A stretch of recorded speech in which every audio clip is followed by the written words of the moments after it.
Good afternoon. Good afternoon. പറയുന്ന ആളുകളൊന്നും ഇല്ലേ? ടീച്ചർ good afternoon പറയാൻ ഇവിടെ ആരുമില്ലേ? Good afternoon, ma'am. Good afternoon, miss. Okay, good afternoon.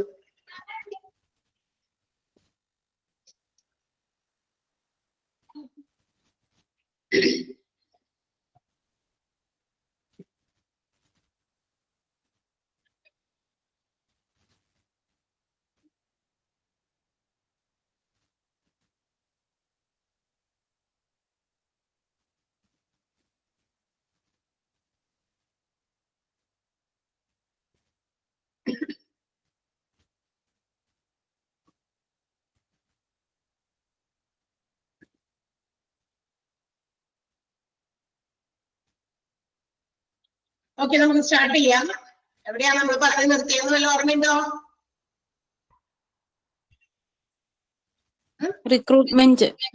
Yes, റിക്രൂട്ട്മെന്റിലാണ് നമ്മൾ നിർത്തിയത്. അപ്പൊ നമ്മൾ റിക്രൂട്ട്മെന്റിന്റെ ബാക്കി ഭാഗം നിങ്ങൾ എല്ലാവരും വായിച്ചൊക്കെ നോക്കുന്നില്ലേ?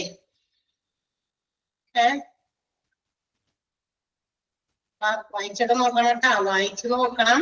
Okay, very good. അപ്പൊ നമ്മൾ റിക്രൂട്ട്മെന്റ് തുടങ്ങിയാണ്.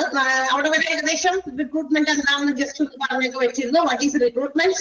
It is the discovering of talented personnel, that means applicants for the actual or expected organizational vacancies. ഒരു ഓർഗനൈസേഷൻസിന്റെ വേക്കൻസീസ് ഫില്ല് ചെയ്യാൻ വേണ്ടി ആക്ച്വലി ഉള്ളത് ഇനി വരാനുള്ള വേക്കൻസീസ് കൂടിയൊക്കെ മുന്നിൽ കണ്ടുകൊണ്ട് അതിനു വേണ്ടിയിട്ട് ടാലന്റഡ് ആയിട്ടുള്ള ആപ്ലിക്കന്റുകളെ കണ്ടെത്തുന്ന ഒരു പ്രൊസീജിയർ, അതാണ് റിക്രൂട്ട്മെന്റ് എന്ന് പറയുന്നത്. അല്ലെ എന്ന് നമ്മൾ പറഞ്ഞു. ആ റിക്രൂട്ടിംഗ് എന്ന് പറയുന്ന പ്രോസസ് അതാണ്. അങ്ങനെയാണ് നമ്മൾ ഒരു ഓർഗനൈസേഷനിൽ പുതിയ എംപ്ലോയീസിനെ നമ്മൾ റിക്രൂട്ട് ചെയ്യുന്നത്. അതൊരു പ്രോസസ്സാണ് റിക്രൂട്ടിംഗ് എന്ന് പറയുന്നത്. അപ്പൊ നമ്മൾ എങ്ങനെ റിക്രൂട്ട്മെന്റ് എടുത്താൽ ടാലന്റഡ് ആയിട്ടുള്ള ആളുകളെ കണ്ടെത്തണം. അതായത് നമ്മൾ ഓർഗനൈസേഷന്റെ വേക്കൻസീസ് ഫില്ല് ചെയ്യാൻ അവരെ കൊണ്ട് ഇത് പറ്റും, നമ്മുടെ ഓർഗനൈസേഷൻ ആപ്റ്റ് ആയിട്ടുള്ള എംപ്ലോയീസ് ഇവരാണ് എന്നൊക്കെ കണ്ടെത്തി അവരെ റിക്രൂട്ട് ചെയ്യുക. അതാണ് റിക്രൂട്ടിംഗ് എന്ന് പറയുന്നത്. റിക്രൂട്ട്മെന്റ് എന്ന് പറയുന്ന ഒരു പ്രോസസ്സാണ്.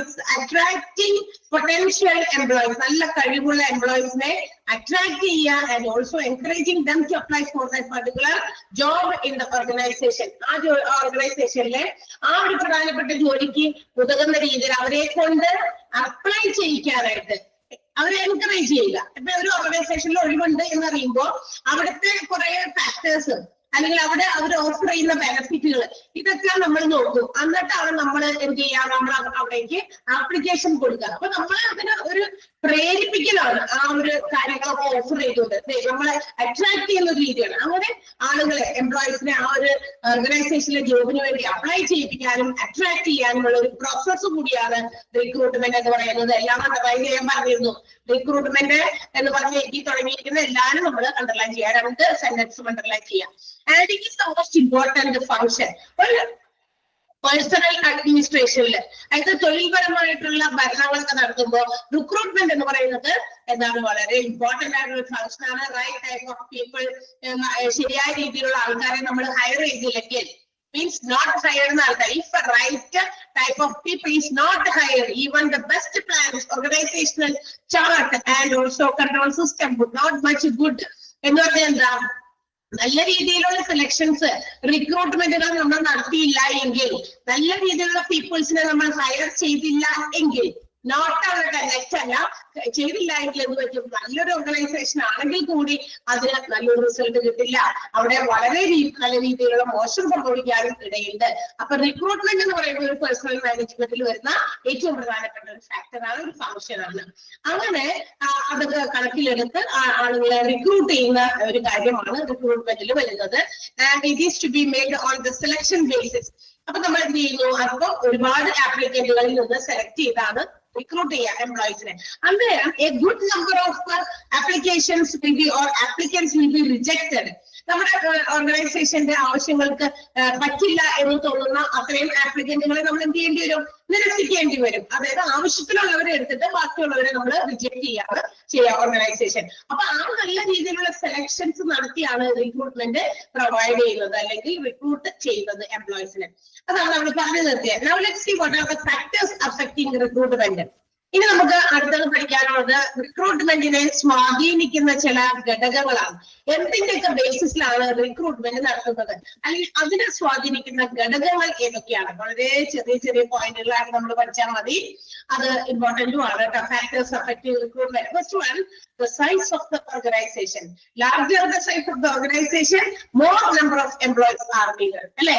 വലിയ വലിയ ഓർഗനൈസേഷൻസ് ആവുമ്പോൾ ഓർഗനൈസേഷന്റെ വലിപ്പത്തിനനുസരിച്ച് അത്രയും കൂടുതൽ ആരെ വേണം? എംപ്ലോയീസിന് ആവശ്യമുണ്ടായിരിക്കും. അപ്പൊ size of the organization is the most important factor of recruitment. അതായത് റിക്രൂട്ട്മെന്റിനെ ബാധിക്കുന്ന അല്ലെങ്കിൽ അതിനെ സ്വാധീനിക്കുന്ന ഏറ്റവും പ്രധാനപ്പെട്ട ഘടകം എന്താ പറയാ, നമ്മുടെ ഓർഗനൈസേഷന്റെ വലിപ്പം തന്നെയാണ്. അതാണ് ഒന്നാമത്തെ പോയിന്റ്.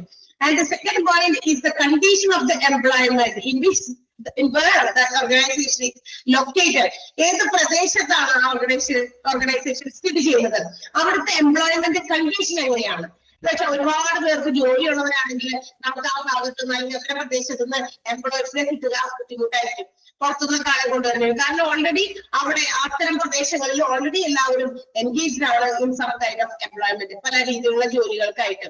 അപ്പോ ജോലി എന്താ പറയാ, കഴിവും മികവും അതുപോലെ തന്നെ ക്വാളിഫിക്കേഷൻസും അതുപോലെ തന്നെ സ്കില്ലും എനർജിയും ഒക്കെ ഒരുപാട് ആൾക്കാർ ചില പ്രദേശങ്ങളുണ്ട്. അവരുടെ കഴിവോ അല്ലെങ്കിൽ അവരുടെ ജോലി ഇല്ലാത്തത് കൊണ്ട് അവരുടെ മികവുകളോ അവർക്ക് തെളിയിക്കാൻ പറ്റാത്ത, പ്രൂവ് ചെയ്യാൻ പറ്റാത്ത ഒരുപാട് ആളുകൾ വീട്ടില് എന്ത് ചെയ്യുന്നുണ്ട്? അവരെ ഉപയോഗമില്ലാതെ, നമ്മുടെ നാടിന് ഒരു ഉപയോഗപ്രദമാകുന്ന രീതിയിൽ കിട്ടാതെ, അത്തരം അവരെ യൂട്ടിലൈസ് ചെയ്യാൻ പറ്റാത്ത ഒരുപാട് ആളുകൾ ചുമരുകൾക്കുള്ളില് ഒതുങ്ങിക്കൂടുന്നുണ്ട് അല്ലെ? അപ്പൊ അങ്ങനെയുള്ളവരെയൊക്കെ പുറത്തേക്ക് കൊണ്ടുവരണമെങ്കിൽ ആ ഒരു പ്രത്യേക ലൊക്കാലിറ്റിയിൽ there should be some type of organization. അപ്പൊ അവിടെ ഒരുപാട് പേർക്ക് ജോലി കൊടുക്കാൻ പറ്റും അല്ലെ? അപ്പൊ ലൊക്കേഷൻ എന്ന് പറയുന്നത് it's the most important factor. അപ്പൊ ലൊക്കേഷൻ, ഒരു ഓർഗനൈസേഷൻ സ്ഥിതി ചെയ്യുന്ന സ്ഥലവും എന്താ പറയാ റിക്രൂട്ട്മെന്റിനെ സ്വാധീനിക്കുന്ന മറ്റൊരു ഘടകമാണ്. എന്താണ് പോയിന്റ് ഫുള്ളും വേണ്ട. Conditions of employment where the organization is located എന്ന് ചുരുക്കാം നമുക്ക്. Conditions of employment where the organization is located. അതിന്റെ ഇടയിൽ ഒരു കമ്മ്യൂണിറ്റി ഇതൊക്കെ ഉണ്ട്, അത് നമുക്ക് ആവശ്യമില്ല. ആവശ്യത്തിനുള്ളത് മാത്രം എടുത്താൽ മതി. പിന്നെന്താണ് പാസ്റ്റ് എഫേർട്ട് റിസൾട്ട്. അതായത് നമുക്ക് നേരത്തെ റിക്രൂട്ട്മെന്റുമായി ബന്ധപ്പെട്ട എന്തൊക്കെ കാര്യങ്ങളാണ് ഓർഗനൈസേഷൻ ചെയ്തേക്കുന്നത്, അതിന്റെ റിസൾട്ടിന്റെ ബേസിസിലും റിക്രൂട്ട്മെന്റ് നടത്തുന്നുണ്ട്. ഇപ്പൊ നമുക്ക് കുറച്ച് എംപ്ലോയീസിന് ഇവിടെ കുറച്ച് വേക്കൻസി ഉണ്ട്, അവിടെ എംപ്ലോയീസിന് വേണം. അപ്പൊ നമ്മൾ നമ്മൾ എങ്ങനെയാണ് റിക്രൂട്ട്മെന്റ് നടത്തിയത്, അപ്പൊ അതിന്റെ ആ ഒരു എക്സ്പീരിയൻസ് വെച്ചിട്ട് ആ റിക്രൂട്ട്മെന്റിൽ നമ്മൾ എന്തൊക്കെ എഫേർട്ടുകൾ എടുത്തു അല്ലെങ്കിൽ എന്തൊക്കെ കാര്യങ്ങൾ ചെയ്തു, അപ്പൊ ആ രീതിയിലേക്ക് നമ്മൾ ഫാസ്റ്റ് റിസൾട്ട് കൂടി നോക്കിയിട്ട് അതിന്റെ ബേസിസിലും റിക്രൂട്ട്മെന്റ് നടക്കുന്നുണ്ട്. അപ്പൊ അതിന്റെ തേർഡ് പോയിന്റ് എന്താണ്? Result of fast recruitment effort. അത്രയും മതി, അതിന്റെ ബാക്കിയുള്ളതൊന്നും ആവശ്യമില്ല. പിന്നെന്താണ് മറ്റൊരു കാര്യം, റിക്രൂട്ട്മെന്റ് മറ്റൊരു സ്വാധീനിക്കുന്ന ഘടകമാണ് working atmosphere, salary, benefits and also the packages offered to the employees. Organization തൊഴിലാളികൾക്ക് കൊടുക്കാൻ ആഗ്രഹിക്കുന്ന രീതിയിലുള്ള ബെനിഫിറ്റുകൾ, അവർക്ക് കൊടുക്കാൻ ഉദ്ദേശിക്കുന്ന പാക്കേജ്, അവർക്ക് നൽകാൻ ഉദ്ദേശിക്കുന്ന സാലറി, മാത്രമല്ല മോസ്റ്റ് ഇമ്പോർട്ടന്റ് അവിടുത്തെ വർക്കിംഗ് അറ്റ്മോസ്ഫിയർ ആണ്. നല്ല രീതിയിലുള്ള ഒരു ചുറ്റുപാട്, അനുകൂലമായ ഒരു സാഹചര്യം എവിടെ വർക്കിംഗ് ഓർഗനൈസേഷനിൽ അവർക്ക് കിട്ടണം. അതാണ് ഏറ്റവും ഇമ്പോർട്ടന്റ്. സാലറിയും മറ്റു കാര്യങ്ങളൊക്കെ ഭയങ്കര ഹൈ ആണെങ്കിലും if we are not comfort in that particular situation, ആ ഒരു സോണില് നമ്മൾ കംഫർട്ടബിൾ അല്ലായെങ്കിൽ, മനുഷ്യന്മാർക്ക് കാശും ഇത് മാത്രം പോലെ അല്ലെ, കുറച്ച് കംഫർട്ട് ഫീൽ ചെയ്യണം. അങ്ങനെയുള്ള കംഫർട്ട്നെസ് നമുക്ക് ഫീൽ ചെയ്യുന്നില്ലെങ്കിൽ നമുക്ക് അവിടെ അധികം നാളെ തുടരാനായിട്ട് പറ്റില്ല. അപ്പൊ നല്ലൊരു അനുകൂലമായ സാഹചര്യം കൂടി എന്താ പറയാ ചെയ്തു കൊടുക്കണം എംപ്ലോയീസിന്. അതും നമ്മുടെ റിക്രൂട്ട്മെന്റിനെ അഫക്ട് ചെയ്യുന്ന കാര്യങ്ങളാണ്. Next one, growth rate of the organisation. ഓർഗനൈസേഷന്റെ വളർച്ചാ നിരക്ക്. when the organization grew, നമുക്കറിയാം ഓർഗനൈസേഷന്റെ വളർച്ച എന്ന് പറയുന്നത് it leads to the increase in the number of employees. തീർച്ചയായിട്ടും അങ്ങനെ വരുമ്പോൾ തീർച്ചയായിട്ടും ആളുകളുടെ ജോലിക്കാരുടെ എണ്ണവും അതനുസരിച്ച് വർദ്ധിക്കും. കൂടുതൽ ഒബ്സർവേഷൻ, കൂടുതൽ ഡെവലപ്മെന്റ് ഓർഗനൈസേഷനിൽ കൊണ്ടുവരുമ്പോൾ തീർച്ചയായിട്ടും ആ ആളുകളിലൊക്കെ നമുക്ക് പുതിയ എംപ്ലോയീസിനെ റിക്രൂട്ട് ചെയ്യേണ്ടി വരും. ഓക്കെ, അപ്പൊ ഗ്രോത്ത് റേറ്റ് ഓഫ് ദ ഓർഗനൈസേഷനും മറ്റൊരു റിക്രൂട്ട്മെന്റിനെ എഫക്ട് ചെയ്യുന്ന ഒരു എന്താ പറയാ ഘടകമാണ്. And the next one is level of seasonality of operations and future expansion. അതായത് ഒരു ഓർഗനൈസേഷൻ അതിന്റെ ഭാവിയിൽ എന്തൊക്കെ എക്സ്പാൻഷൻ കൊണ്ടുവരാൻ ഉദ്ദേശിക്കുന്നുണ്ട്, അപ്പൊ അവിടേക്ക് കൂടി ആ എക്സ്പാൻഡിങ് ചെയ്യുന്ന സമയത്ത് നമുക്ക് ചില എംപ്ലോയീസിനൊക്കെ ആവശ്യമുണ്ട്. അതുകൂടി മുന്നിൽ കണ്ടുകൊണ്ട് റിക്രൂട്ട്മെന്റ് നടത്തുന്നുണ്ട്.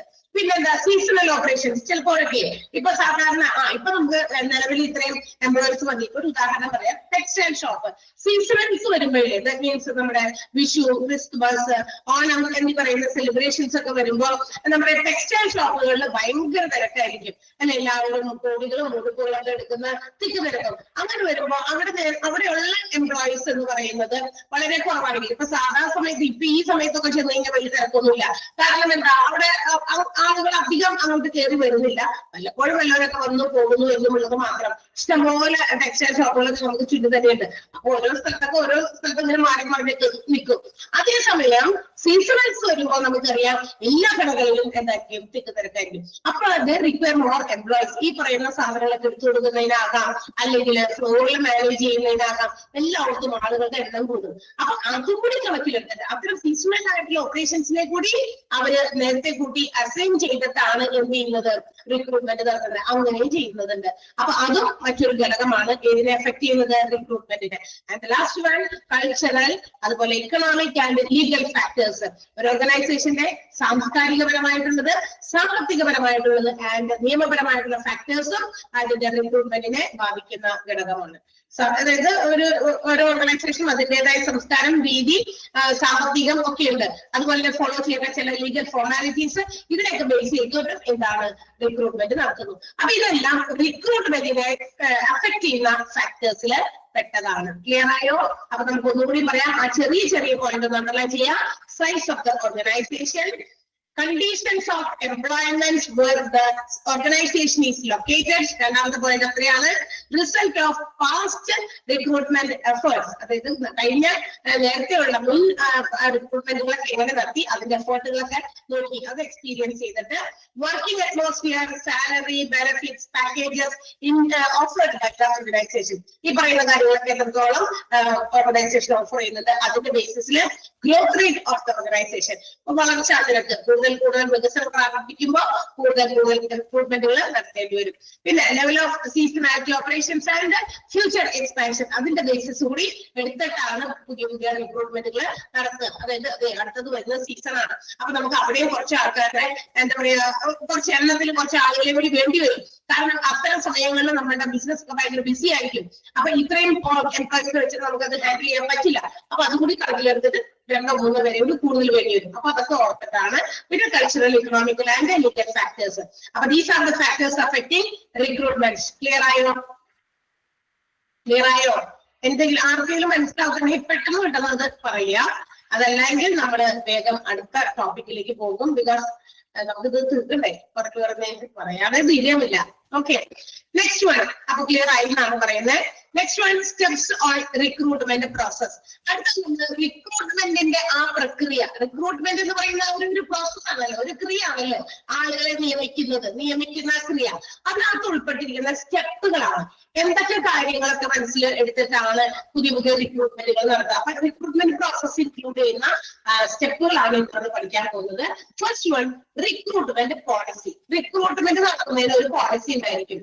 ഓരോ ഓർഗനൈസേഷനും അവരുടെ പോളിസിയിൽ ഒതുങ്ങി നിന്നിട്ടാണ് റിക്രൂട്ട്മെന്റ് നടത്തുക. What do you mean by recruitment policy? It is the declaration on how you hire.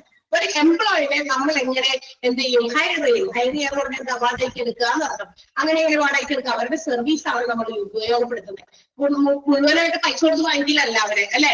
അവര് നമുക്ക് തന്നുകൊണ്ടിരിക്കുന്ന സർവീസിന് നമ്മൾ അവരൊരു റെഗുലർ പേയ്മെന്റ് മന്ത്ലി ആണോ വീക്ക്ലി ആണോ എങ്ങനെയാണെങ്കിലും കൊടുക്കുന്നു. അതുകൊണ്ടാണ് ഹയർ ചെയ്യുക എന്ന് ഉദ്ദേശിക്കുന്നത്. കാശ് കൊടുത്ത് വാങ്ങിക്കുമ്പോൾ വാങ്ങുക എന്ന് പറയും, പർച്ചേസ് ചെയ്യുക എന്ന് പറയും, അല്ലെ? ബൈ ചെയ്യുക എന്ന് പറയും. ഇവിടെ അതല്ല. റിക്രൂട്ട്മെന്റ് പോളിസി എന്ന് പറയുന്നത് it's the declaration on how you higher an employee. ഒരു എംപ്ലോയിനെ നമ്മൾ എങ്ങനെ ഹയർ ചെയ്യുന്നു എന്നതിനെ അടിസ്ഥാനമാക്കിയുള്ളതാണ് ഒരു റിക്രൂട്ട്മെന്റ് പോളിസി. എങ്ങനെ നമുക്ക് ഒരു പുതിയ റിക്രൂട്ട്മെന്റ് നടത്താം, അല്ലെങ്കിൽ പുതിയ ഒരാളെ നമുക്ക് എങ്ങനെ ഹയർ ചെയ്യാം എന്നതുമായിട്ട് ബന്ധപ്പെട്ട നയങ്ങളാണ് റിക്രൂട്ട്മെന്റ് പോളിസിയിൽ വരിക. അതിന്റെ ബാക്കിയുള്ള കാര്യങ്ങൾ നമുക്ക് അറിയേണ്ട ആവശ്യമില്ല. ആ ഒരു സെന്റൻസ് എന്തായാലും നമുക്ക് അറിഞ്ഞിരിക്കണം. Dash is A declaration on how you higher എന്നുള്ളത് അതിൽ റിക്രൂട്ട്മെന്റ് പോളിസിയാണ് അതിന്റെ എന്താ പറയാ ആൻസർ ആയിട്ട് വരാം.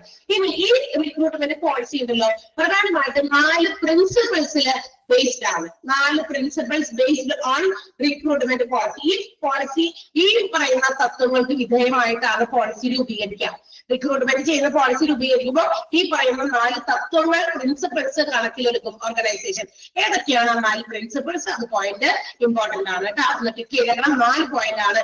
To select and employ the best qualified person for each job. ഓരോ ജോലിക്കും ആവശ്യം വേണ്ട ആളുകളെ, എംപ്ലോയിനെ, പേഴ്സണിനെ നമ്മൾ തെരഞ്ഞെടുക്കുക, അവരെ ജോലിയിൽ എടുക്കുക, ജോലി ചെയ്യിപ്പിക്കുക അല്ലെങ്കിൽ എംപ്ലോയ് ചെയ്യിപ്പിക്കുക, ജോലി പ്രൊവൈഡ് ചെയ്യുക എന്നുള്ളതാണ്. കൃത്യമായ ക്വാളിഫിക്കേഷൻ ഉള്ള കൃത്യമായ ആളെ സെലക്ട് ചെയ്യുക. ഇതിനു വേണ്ടിയിട്ട് ഒരു പർട്ടിക്കുലർ ജോബിന് വേണ്ടിയിട്ട്.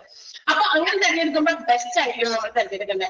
ഏതെങ്കിലും ആളുകളെ തെരഞ്ഞെടുത്ത് ബിസിനസ്സിൽ കൊണ്ടുവന്ന് ഓർഗനൈസേഷനിൽ കൊണ്ടുവന്ന് എന്താ പറയാ നമ്മൾ പരീക്ഷണത്തിലൊന്നും ഏർപ്പെടാനായിട്ടുള്ള സമയമൊന്നും ഉണ്ടാവില്ല.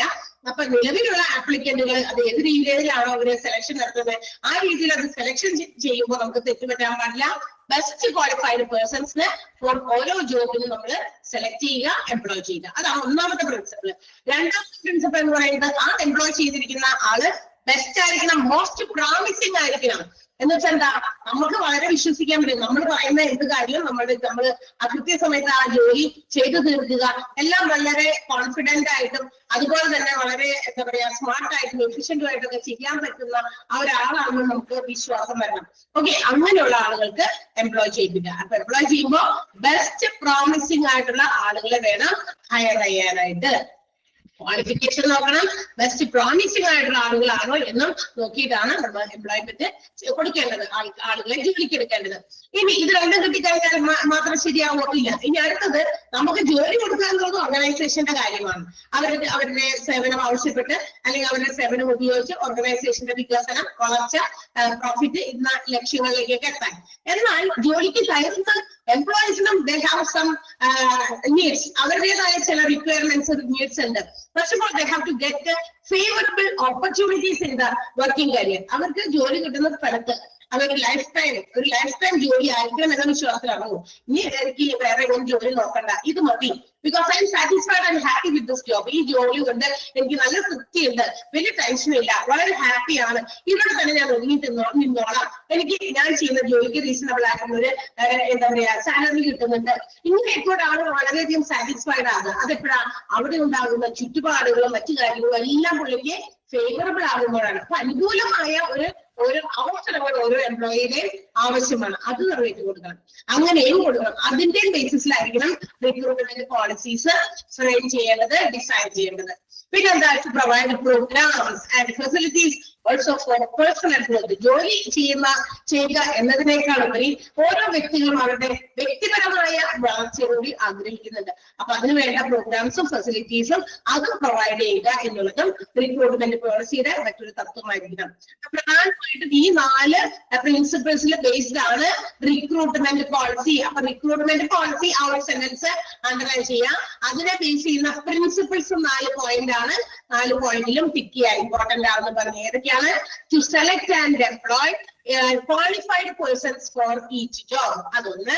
2, to employ the best and most promising of those hired. Hire ചെയ്തിരിക്കുന്നതിൽ വിശ്വസ്തതയും അതുപോലെ എല്ലാ കാര്യങ്ങളും കൃത്യമായിട്ട് ചെയ്യുമെന്നുള്ള ബെസ്റ്റ് ആയിട്ടുള്ള ആളുകളെ സെലക്ട് ചെയ്യുക. Offer favourable opportunities and also life time work career. എന്താ പറയുക, ദീർഘകാലം അവർക്ക് ജീവിച്ചു പോകാനുള്ള ഒരു കരിയർ ഈ ബിസിനസ്സിൽ നിന്ന് തന്നെ ഓർഗനൈസേഷനിൽ നിന്ന് ഓഫർ ചെയ്യുക. മാത്രമല്ല അനുകൂലമായ സാഹചര്യങ്ങളും അവർക്ക് അതിനുവേണ്ടി പ്രൊവൈഡ് ചെയ്യാം. And the last one, to provide programs and facilities for personal growth. വ്യക്തിപരമായ വളർച്ചയ്ക്ക് വേണ്ട പ്രോഗ്രാമുകളും അതുപോലെ തന്നെ പേഴ്സണൽ ഗ്രോത്തും പ്രോഗ്രാമുകളും സൗകര്യങ്ങളും ഉണ്ടാക്കി കൊടുക്കുക. ഇങ്ങനെയാണ് 4 പോളിസി, റിക്രൂട്ട്മെന്റ് പോളിസിയുടെ 4 പ്രിൻസിപ്പിൾസ് ആയിട്ട് വരുന്നത്. ക്ലിയർ ആയോ? Any doubt? ആ പോയിന്റുകൾ 4 എണ്ണവും 1ാമത്തെ സെന്റൻസുമാണ് ഞാൻ മാർക്ക് ചെയ്യാൻ പറഞ്ഞത്. മാർക്ക് ചെയ്തോ? ഇതൊക്കെ തന്നെ വീണ്ടും പോയിന്റിലായിട്ട് പറഞ്ഞിട്ടെന്ന് മാത്രമേ നമുക്ക് അതിന്റെ ആവശ്യമൊന്നുമില്ല. നമുക്കറിയാം ഏത് ഓർഗനൈസേഷന്റെയും പ്രധാനപ്പെട്ട ലക്ഷ്യം എന്താണ്? ലാഭം ഉണ്ടാക്കലാണ്. അപ്പൊ അതിന് വേണ്ടിയിട്ട് നല്ല നല്ല ആൾക്കാരെ വേണം ജോലിക്ക് എടുക്കാനായിട്ട്. പെട്ടെന്ന് ലാഭം ഉണ്ടാക്കണമെങ്കിൽ എല്ലാവരും ഒത്തൊരുമിച്ച് നല്ല രീതിയിൽ പ്രവർത്തിക്കണം. അപ്പൊ അതിന് വേണ്ടിയിട്ടുള്ള സൗകര്യങ്ങളെല്ലാം ബിസിനസ്സിൽ വേണം. ഓർഗനൈസേഷൻ വേണം. അപ്പൊ അതിന് ഏറ്റവും പ്രധാനപ്പെട്ടതാണ് റിക്രൂട്ട്മെന്റ് നയങ്ങൾ. അപ്പൊ റിക്രൂട്ട്മെന്റ് നയങ്ങൾ രൂപീകരിക്കുമ്പോൾ ഈ പറയുന്ന കാര്യങ്ങൾ അതെ ഫസ്റ്റ് സെന്റൻസ് മാത്രം അണ്ടർലൈൻ ചെയ്താൽ മതി. പിന്നെ ആ 4 പോയിന്റുകൾ അതിന്റെ ബാക്കിയുള്ള പാരഗ്രാഫിന്റെ വലിയ പാരഗ്രാഫൊന്നും നമുക്ക് അവിടെ ആവശ്യമില്ല. ഇതൊക്കെ തന്നെയാണ് പറഞ്ഞിട്ടുള്ളത്. നേരത്തെ പറഞ്ഞ കാര്യം വീണ്ടും അവിടെ റിപ്പീറ്റ് ചെയ്തിരിക്കുന്നു. നെക്സ്റ്റ് വൺ എന്താണ്? റിക്രൂട്ട്മെന്റ് ഓർഗനൈസേഷൻ ആണ്. ഇനി അടുത്തത് അപ്പൊ റിക്രൂട്ട്മെന്റിന് വേണ്ടിയുള്ള ആളുകളെയൊക്കെ നമ്മൾ തെരഞ്ഞെടുക്കുന്ന കാര്യങ്ങളൊക്കെ ചെയ്തു. ഇനി അത് ഓർഗനൈസ് ചെയ്യുന്നത് എങ്ങനെയാണ്? നമുക്കറിയാം ഏതൊരു ബിസിനസ് എടുത്താലും there is no general procedure for hiring a new employee. ഒരു പുതിയ ജോലിക്കാർക്ക് അല്ലെങ്കിൽ പുതിയ സ്റ്റാഫിനെ ജോലിക്ക് എടുക്കാനായിട്ട് പ്രത്യേകമായിട്ട് ഒരു പൊതുവായ ഒരു പ്രൊസീജിയർ ഒന്നും ഇല്ല, ഒരു ഓർഗനൈസേഷനും ഇല്ല. പ്രത്യേകിച്ച് ഒരു കോമൺ ആയിട്ടുള്ള ഒരു നയമില്ല എന്ന്.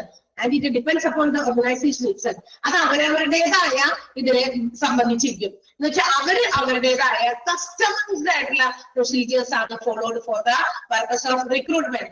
തീർച്ചയായിട്ടും റിക്രൂട്ട്മെന്റ് നടത്തുമ്പോൾ ഓരോ ഓർഗനൈസേഷനും അതിൻ്റെതായ കസ്റ്റമൈസ്ഡ് ആയിട്ടുള്ള ഒരു പോളിസി ഉണ്ട്. എന്താ അത് കസ്റ്റമൈസ്ഡ് എന്ന് വാക്കിന്റെ അർത്ഥം എന്താ?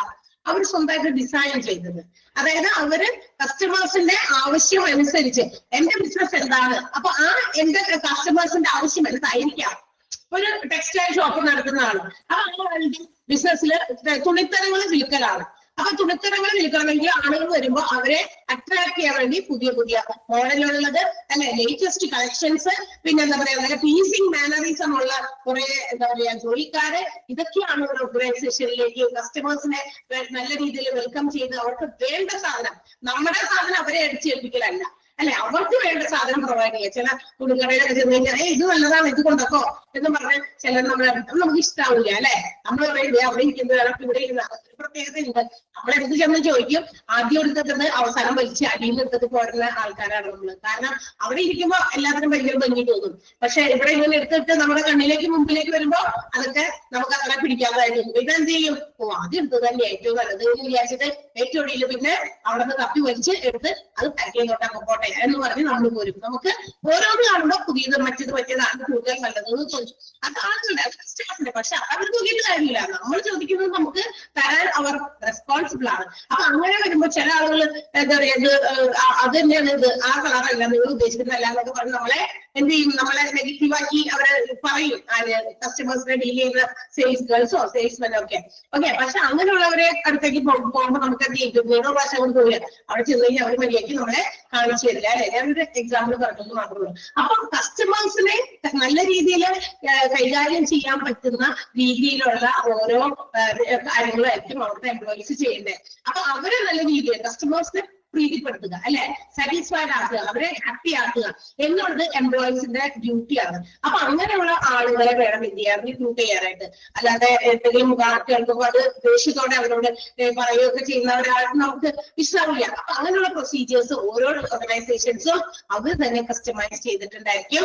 And why designing recruitment policies, recruitment അറേഞ്ച്മെന്റുകളൊക്കെ ചെയ്യുന്ന സമയത്ത് കുറച്ച് കാര്യങ്ങൾ ശ്രദ്ധിച്ചാൽ മാത്രം മതി. അവരവർക്ക് അവരവരുടേതായ രീതിയിൽ ഡിസൈൻ ചെയ്യാം, റിക്രൂട്ട്മെന്റ് എങ്ങനെ വേണമെങ്കിലും നടത്താം. പക്ഷെ കുറച്ച് കാര്യങ്ങൾ ശ്രദ്ധിക്കണം. ക്വാണ്ടിറ്റി, എത്ര എംപ്ലോയീസ് വേണം, ക്വാളിറ്റി എങ്ങനെ ക്വാളിറ്റിയുള്ള ഗുണമേന്മയുള്ള എംപ്ലോയീസിനെയാണ് ആവശ്യം. And should be availed at the minimum possible cost. ഇവരെയൊക്കെ നമ്മൾ റിക്രൂട്ട് ചെയ്യുന്ന സമയത്ത് ഏറ്റവും ചുരുങ്ങിയ ചെലവിൽ വേണം. ചെലവ് വളരെയധികം ചുരുക്കി ആളുകളെ എടുക്കുമ്പോഴാണ് ഓർഗനൈസേഷന് വളർച്ച ഉണ്ടാവുള്ളൂ. ഒരുപാട് സാലറി ഒക്കെ ഓഫർ ചെയ്ത ഇഷ്ടംപോലെ ആൾക്കാർ ജോലിക്ക് വരാനായിട്ട് തയ്യാറാകും. പക്ഷെ നമ്മുടെ വരുമാന മാർഗം, നമ്മുടെ ഇൻകം, നമ്മുടെ പ്രോഫിറ്റ്, നമുക്ക് എന്ത് ജോലി ഇവരെ കൊണ്ട് ചെയ്യിപ്പിക്കാതെ അത്രയും റിസ്കി ആയിട്ടുള്ള ജോലിയാണോ അത്, അങ്ങനെയുള്ള കുറെ ഫാക്ടേഴ്സ് കൺസിഡർ ചെയ്തിട്ടാണ് അവർക്ക് സാലറി ഫിക്സ് ചെയ്യുന്നത് അല്ലെ. എത്ര മണിക്കൂർ അവർ ജോലി ചെയ്യുന്നുണ്ടായിരിക്കും, ആ ഒരു ജോലി കൊടുത്തു കഴിഞ്ഞാൽ അതിനനുസരിച്ച് റീസണബിൾ ആയിട്ടുള്ള ഒരു സാലറിയോ വേജോ ആയിരിക്കണം അവർക്ക് ഓഫർ ചെയ്യുന്നത്. അല്ലാതെ കൂടുതൽ ഓഫർ ചെയ്താൽ അതനുസരിച്ച് നമ്മുടെ ഓർഗനൈസേഷന്റെ ക്യാപിറ്റൽ സ്ട്രക്ചർ അങ്ങനെ മാറും അല്ലെ. മൂലധനമൊക്കെ ഇങ്ങനെ കൊടുത്തോണ്ടിരിക്കേണ്ടി വരും, മൂലധനത്തിൽ നിന്ന് എടുത്തൊക്കെ കൊടുക്കേണ്ടി വരും. ലാഭം അത്രയധികം കൂടുതൽ കണ്ടാൽ മാത്രമാണ് നമുക്ക് എന്ത് ചെയ്യാൻ പറ്റുള്ളൂ, കൂടുതൽ ആളുകൾക്ക് ഓഫർ ചെയ്യാൻ പറ്റുള്ളൂ. അത് കഴിയുമ്പോൾ അതിന് സ്വാഭാവികമായിട്ടും വർഷത്തിന്റെ എക്സ്പീരിയൻസ് നോക്കി ചിലപ്പോൾ 1000 രൂപ വെച്ച് കൂടുതൽ കൊടുക്കുക അല്ലെ, 2000 രൂപ കൂടുതൽ കൊടുക്കാൻ ഇൻക്രിമെന്റ് ഒക്കെ പതിയെ കിട്ടും. അപ്പൊ മിനിമം പോസിബിൾ കോസ്റ്റില് മാൻ പവറിന്റെ ക്വാണ്ടിറ്റി ഉള്ള അതുപോലെ ക്വാളിറ്റി ഉള്ള എത്ര എണ്ണം വേണം എന്നൊക്കെ നോക്കി വേണം എന്ത് ചെയ്യാൻ റിക്രൂട്ട്മെന്റ് നടത്താൻ. അതാണ് recruitment organisation. organization. There is no general procedure for hiring new staff which is available for the business, applicable for the business enterprise. ഒരു ഓർഗനൈസേഷനിൽ എത്രത്തോളം ജോലിക്കാർ വേണം എന്നുള്ളത്, അത് എങ്ങനെ അവരെ ഹയർ ചെയ്യണം എന്നുള്ളതിന് ജനറൽ ആയിട്ടുള്ള ഒരു പ്രൊസീജിയർ ഇല്ല എന്നാണ് പറഞ്ഞത്. There is no എന്നാണ് പറഞ്ഞത്. അങ്ങനെയാണെങ്കിൽ each enterprise has its own customised procedure. ഓരോന്നിനും അവരവരുടേതായ കസ്റ്റമൈസ്ഡ് ആയിട്ടുള്ള ഒരു റിക്രൂട്ട്മെന്റ് പോളിസി ഉണ്ടായിരിക്കും. അതിനകത്ത് quantity of manpower, quality of manpower at minimum possible cost ആയിരിക്കണം റിക്രൂട്ട്മെന്റ് നടത്തേണ്ടത്. ക്ലിയർ ആണോ? അപ്പൊ ഇത് ക്ലിയർ? അടുത്തേക്ക് പോയിക്കോട്ടെ. Yes, next one. അടുത്ത എന്താ സ്റ്റെപ്പ്? നമ്മുടെ റിക്രൂട്ട്മെന്റ് പ്രോസസ്സിലെ അടുത്ത സ്റ്റെപ്പാണ് forecast of manpower requirements. ഇനി ഫോർകാസ്റ്റിംഗ് ആണ്. What you mean by forecasting? Pre planning ആണ് അല്ലെ, മുൻകൂട്ടി പ്ലാൻ ചെയ്യുക. So for the purpose of manpower requirements, നമ്മുടെ ഓരോ ഡിപ്പാർട്ട്മെന്റില് അല്ലെങ്കിൽ ഓരോ യൂണിറ്റില് അല്ലെങ്കിൽ ഏതെങ്കിലും ഒരു ലൈനില് എത്ര എംപ്ലോയീസിന്റെ വേക്കൻസീസ് ഉണ്ട്, അല്ലെങ്കിൽ എവിടേക്കാണ് എംപ്ലോയീസിന്റെ കുറവുള്ളത് എന്ന് മനസ്സിലാക്കി ഓരോ ലൈൻ ഒഫീഷ്യൽസും have to submit an intent or requisite. അതായത് ഒരു റെക്വിസിഷൻ അല്ലെങ്കിൽ ഒരു ഇന്റന്റ് ഓരോ ലൈൻ ഒഫീഷ്യൽസും എന്ത് ചെയ്യണം?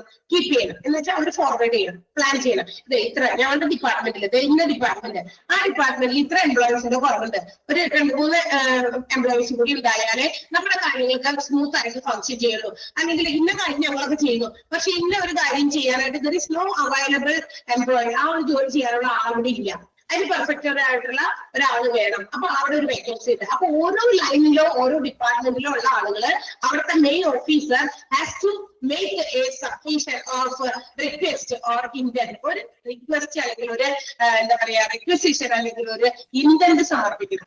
ആ ഇന്റന്റില് ഇത്ര ആളുകളുടെ കുറവുണ്ട് ഇന്ന ഡിപ്പാർട്ട്മെന്റിൽ പറയാം. എന്താണ് റിക്വസിഷൻ ഓർ ഇന്റന്റ് എന്ന് പറഞ്ഞാൽ? അഭ്യർത്ഥന, അത്രേ ഉള്ളൂ അല്ലെ. ഇത്ര ആൾക്കാർ വേണമെന്ന് ഒരു റിക്വസ്റ്റ്. ആ റിക്വസ്റ്റ് അതിന്റെ ഒരു എന്താ പറയാ ഒരു നൗൺ ഫോം ആണ്, റിക്വസിഷൻ വയ്ക്കുക. And while checking these requisition, എന്നിട്ട് എന്ത് ചെയ്യുന്നു? ആ ഓരോ ഡിപ്പാർട്ട്മെന്റിലെ അല്ലെങ്കിൽ ഓരോ ഡിപ്പാർട്ട്മെന്റ് മാനേജേഴ്സോ ഈ പറയുന്ന റിക്വസിഷൻ ഒക്കെ നോക്കും. അപ്പൊ whether it is correct or not അവർ എന്നെ കൺഫേം ചെയ്യണം. ഇവര് ആൾക്കാർ പറയുന്നതനുസരിച്ച് അങ്ങനെ പറയില്ല. ഇത്ര ആൾക്കാരെ കുറവുണ്ട് എന്ന് പറയുന്നു. ഓക്കെ, അപ്പൊ എന്തെങ്കിലും പ്രശ്നമുണ്ടോ സൗണ്ടിന്? ഞാൻ സൗണ്ട് മ്യൂട്ട് ചെയ്തേക്കാണല്ലോ. Any problem? സൗണ്ടിൽ എന്തെങ്കിലും കുഴപ്പമുണ്ടോ? ഉത്തരം വെച്ചിട്ടാണ് സൗണ്ട് കുറഞ്ഞോടാ അങ്ങനെണ്ടാ? അതെ, നെറ്റിന്റെ കംപ്ലൈന്റ് ഉണ്ടോ? എല്ലാവർക്കും ആണോ? പ്ലീസ് ഒന്ന് പറയാട്ടത്. അപ്പൊ അങ്ങനെ നമുക്ക് ഇന്റന്റ് വെക്കുമ്പോ ഓരോ എന്താ പറയാ ഓരോ വിഭാഗത്തിലുള്ള ഓരോ ഡിപ്പാർട്ട്മെന്റിലുള്ള ആളുകള് ആ റിക്വസിഷൻ അല്ലെങ്കിൽ ആ ഇന്റന്റ് പരിശോധിക്കും. And find if it is correct. ഈ പറയുന്ന ഒഴിവുകൾ അവിടെ ഉണ്ട്, ആ പോസ്റ്റുകളിലൊക്കെ ആളുകൾ ഇല്ല, വേക്കന്റ് ആയിട്ട് കിടക്കുന്നു എന്ന് മനസ്സിലാക്കി കഴിഞ്ഞാൽ ആളുകൾ എന്ത് ചെയ്യുന്നു? അങ്ങനെ അലോട്ട് ചെയ്യുന്നു. അവിടേക്ക് ആ വേക്കൻസി ഒക്കെ ഫിൽ ചെയ്യാനായിട്ട് നോക്കുന്നു. അങ്ങനെ കറക്റ്റ് ആണെന്ന് നോക്കി കഴിഞ്ഞിട്ടാണ് ഇങ്ങനെയുള്ള എന്ത് ചെയ്യുന്നത്? റിക്രൂട്ട്മെന്റ്സ് നടത്തുന്നത്. സോ വൈൽ റിക്രൂട്ടിംഗ്, ആ ഒരു റിക്രൂട്ട്മെന്റ് നടത്തുന്നതിന് മുമ്പ് they have to decide what will be the initial payment given to the employee. അവിടെ ആ ഒരു എംപ്ലോയിനെ അവിടെ നമ്മൾ റിക്രൂട്ട് ചെയ്യുമ്പോൾ ആൾക്ക് എന്ത് സാലറി കൊടുക്കണം, അതിന്റെ എന്താ പറയാ സൗണ്ട് കുറഞ്ഞാണ്. ഹലോ, കേൾക്കല്ലേ? സൗണ്ട് ഉണ്ടല്ലോ നന്നായിട്ട്. കേൾക്കുന്നില്ലേ? ആർക്കും കേൾക്കാത്തെ? എന്തെങ്കിലും പ്രശ്നമുണ്ടോ ആർക്കെങ്കിലും? ഇവിടെ കുറച്ചു പേര് അങ്ങനെ പറയുന്നുണ്ടല്ലോ.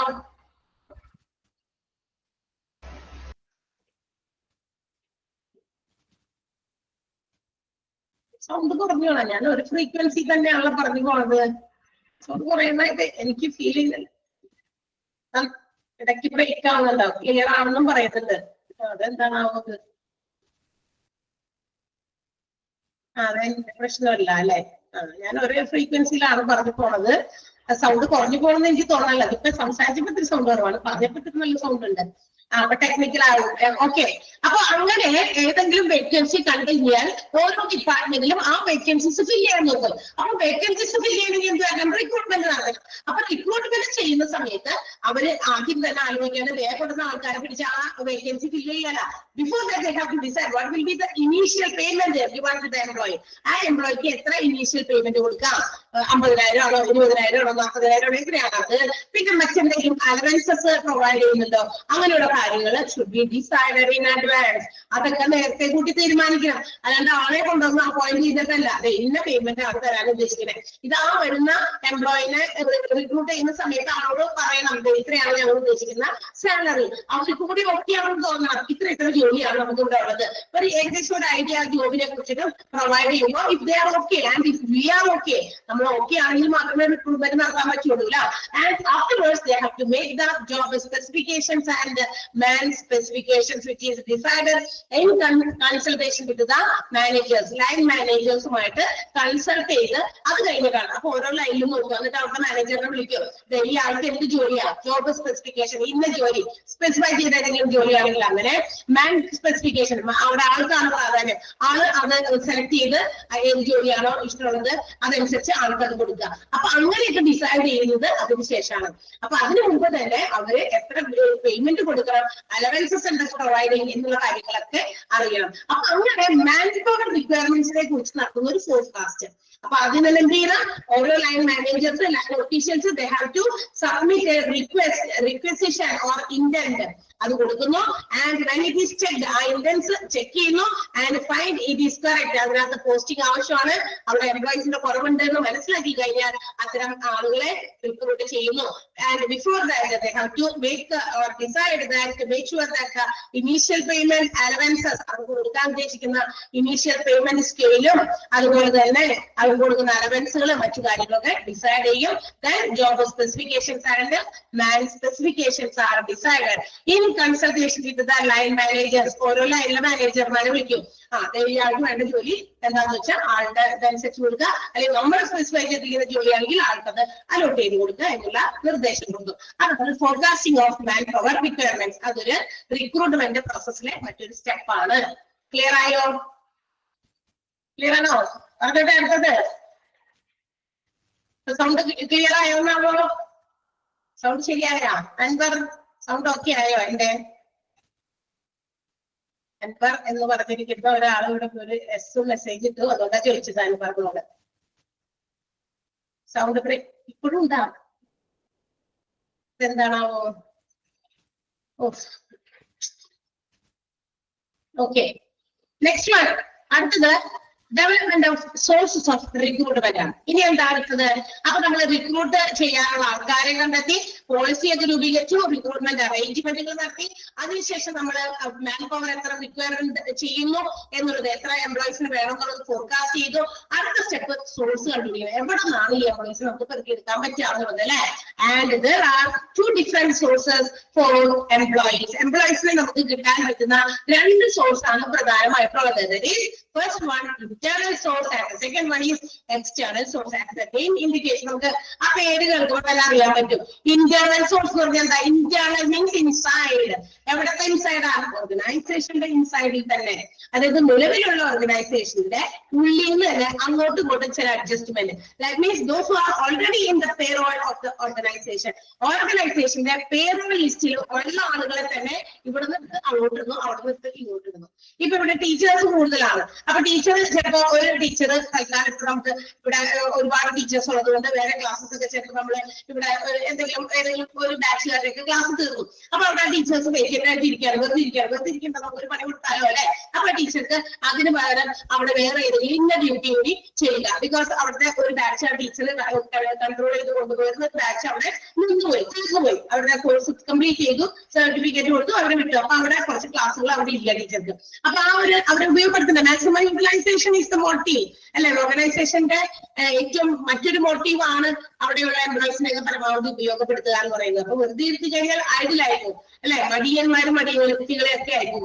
അപ്പൊ അവർക്ക് ജോലി കൊടുക്കും. അപ്പൊ വേറെ ഏതെങ്കിലും വിഭാഗത്തിലായിരിക്കാം, ചിലപ്പോ വേറെ ഡിപ്പാർട്ട്മെന്റിൽ. ഇപ്പൊ തൽക്കാലം ഇത് ചെയ്യാം, അടുത്ത നമുക്ക് കോഴ്സ് അടുത്തത് ചെയ്യുമ്പോഴേക്കും ടീച്ചറുടെ ഇതായിരിക്കില്ല. അപ്പൊ അങ്ങനെ വിതിൻ ദ ഓർഗനൈസേഷൻ ഓർഗനൈസേഷനിൽ തന്നെ എന്ത് ചെയ്യുന്നു, അവിടെയുള്ള പേരുകളൊക്കെയുള്ള ആൾക്കാർക്ക് അങ്ങോട്ടും ഇങ്ങോട്ടും മാറ്റി ജോലി കൊടുക്കുന്നു. ചിലപ്പോൾ ഇന്ന ഡിപ്പാർട്ട്മെന്റിൽ നിന്ന് മറ്റൊരു ഡിപ്പാർട്ട്മെന്റിലേക്ക് ട്രാൻസ്ഫർ ചെയ്യുന്നു. ചിലപ്പോൾ നിലവിലുണ്ടായിരുന്ന ജോലിക്ക് കുറച്ച് കയറ്റാം, സ്ഥാനം കയറ്റം പോലെ, പ്രൊമോഷൻ പോലെ. അതേപോലെ തന്നെ ഡിമോഷനും ഉണ്ട്. നിലവിലുള്ള ഇത്തിരി ഉഴപ്പുള്ള ടീച്ചർ മര്യാദയ്ക്ക് കാര്യങ്ങളൊന്നും ചെയ്യുന്നില്ല, അപ്പൊ എന്ത് ചെയ്യാം, ഒന്ന് ഡിമോട്ട് ചെയ്തേക്കാം. വേണ്ടത്ര ഒരു ബെനഫിറ്റ് അയാളെ കൊണ്ട് നമുക്ക് കിട്ടുന്നില്ല എന്ന് വിചാരിച്ചിട്ട് ആൾക്ക് ക്ലാസ് ചെലവെണ്ണം കുറയ്ക്കുക, അല്ലെങ്കിൽ താഴേക്ക് കൊടുക്കുക, അങ്ങനെയൊക്കെ ഡിമോഷൻസും നടക്കാറുണ്ട്. അപ്പൊ വിത്തിൻ ദ ഓർഗനൈസേഷനിൽ തന്നെ അഡ്ജസ്റ്റ്മെന്റുകൾ നടത്തി റിക്രൂട്ട്മെന്റുകൾ നടത്താതെ, പുറത്തൊന്നും നടത്താതെ അവിടെ ഇവിടെയൊക്കെ ഫില്ല് ചെയ്യുന്നു, വേക്കൻസീസ് ഫില്ല് ചെയ്യുന്നു. അതിനെയാണ് നമ്മൾ ഇന്റേണൽ സോഴ്സ് എന്ന് വിളിക്കുക.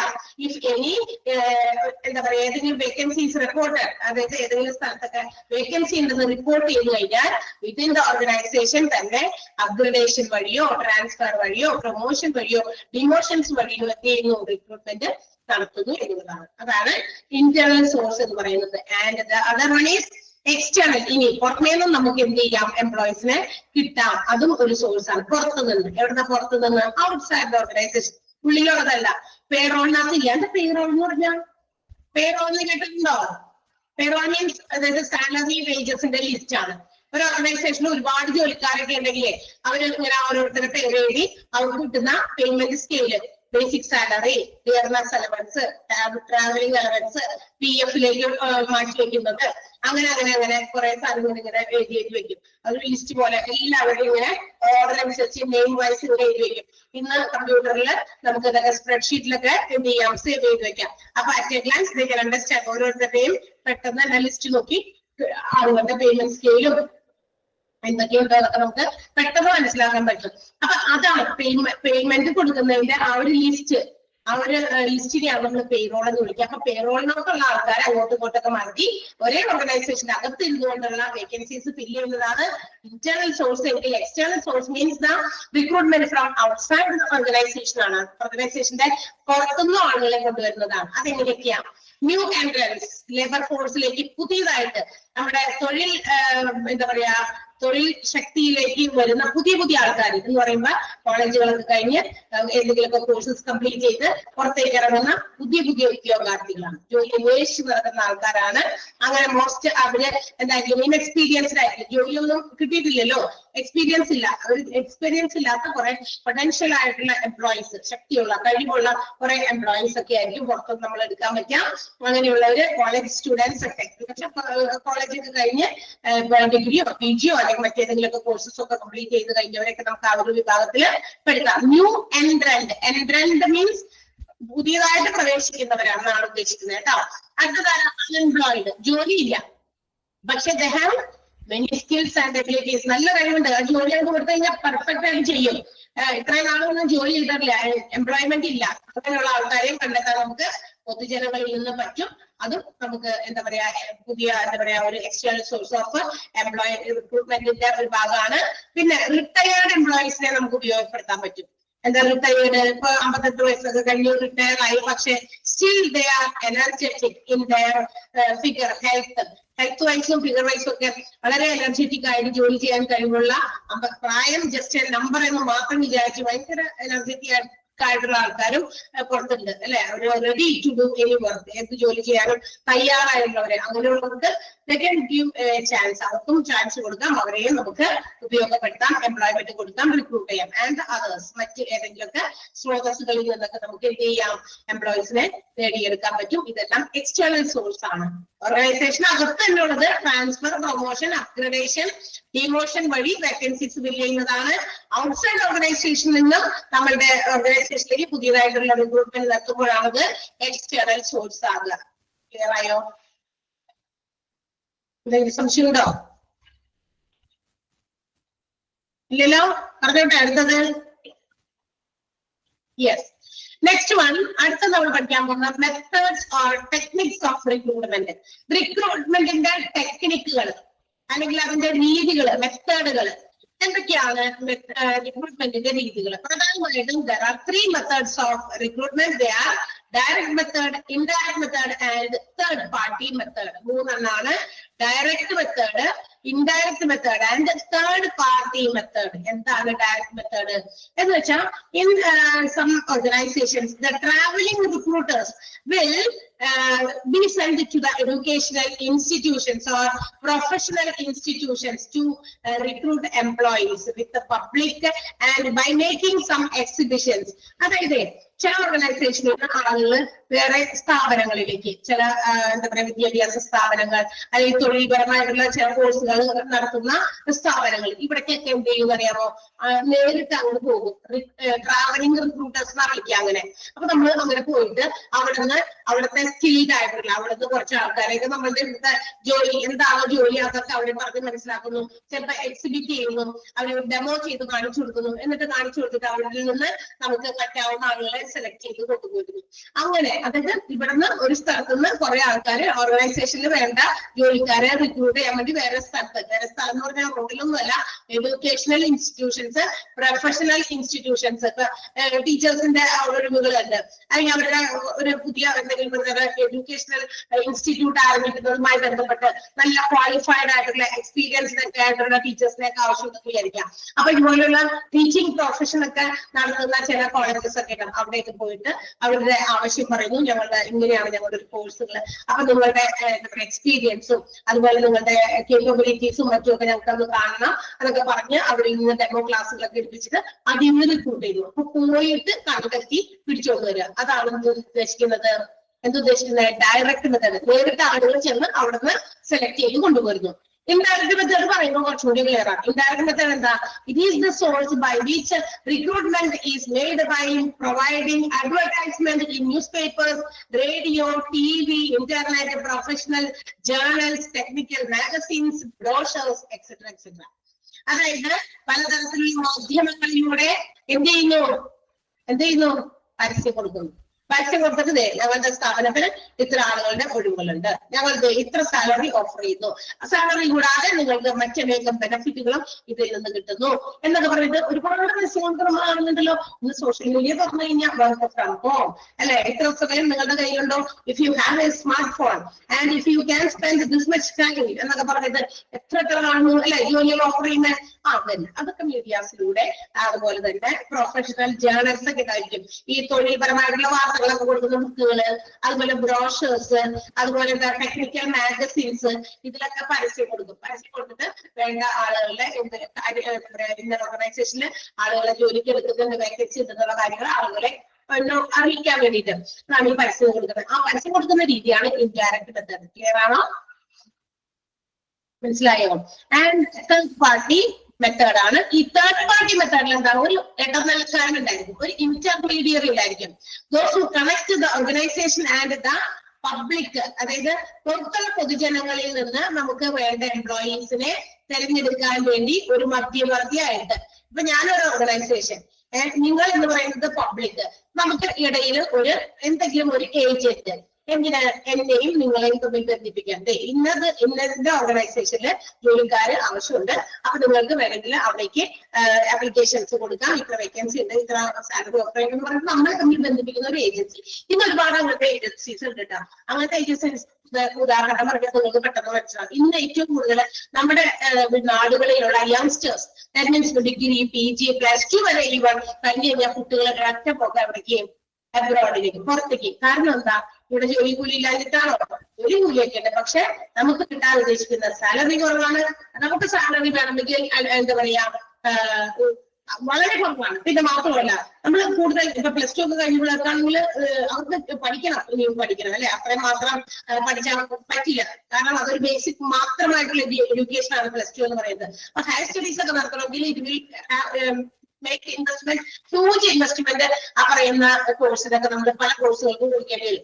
ആ ഹ്യൂജ് ഇൻവെസ്റ്റ്മെന്റിന് വേണ്ടി നമ്മള് അച്ഛനമ്മമാരെ ബുദ്ധിമുട്ടിക്കേണ്ടി വരും എന്ന് അവർക്കറിയാം. അപ്പൊ അതിന് പകരം എന്ത് ചെയ്യാം? പുറത്തേക്കൊക്കെ പോയി കഴിഞ്ഞാൽ അവിടെ ജോലിയും ചെയ്യാം, പഠിക്കുകയും ചെയ്യാം അല്ലെ. അല്ലെ? അപ്പൊ 2 in 1 ആണ്. അപ്പൊ അങ്ങനെയുള്ള കാര്യങ്ങളെ തമ്മിൽ ബന്ധിപ്പിക്കാൻ നമ്മൾ പല ഏജൻസീസിനെയാണ് നമ്മൾ അതിന് വേണ്ടി ഡിപ്പെൻഡ് ചെയ്യുന്നത്.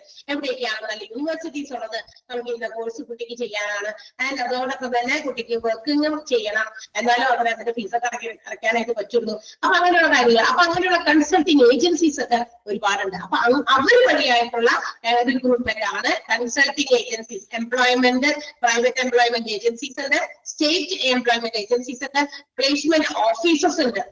അതുപോലെ തന്നെ സ്കൂൾസിൽ നിന്നും കോളേജസിൽ നിന്നും അതുപോലെ പ്രൊഫഷണൽ അസോസിയേഷൻസിൽ നിന്നും റിക്രൂട്ട്മെന്റ് ഫേംസിൽ നിന്ന് മാനേജ്മെന്റ് കൺസൾട്ടിങ് ഫേംസ് ഉണ്ട്. അതുപോലെ തന്നെ ഫ്രണ്ട്സ് ആൻഡ് റിലേറ്റീവ്സ്, ഇനി കൂട്ടുകാരോടും അല്ലെങ്കിൽ ബന്ധുക്കളോടൊക്കെ പറഞ്ഞിട്ട് അങ്ങനെയും കിട്ടുന്ന റിക്രൂട്ട്മെന്റുകളൊക്കെ നമുക്ക് നടത്താൻ പറ്റും. ഓക്കെ, അപ്പൊ ഇതെല്ലാം തേർഡ് പാർട്ടി റിക്രൂട്ട്മെന്റിന്റെ മെത്തേഡാണ്.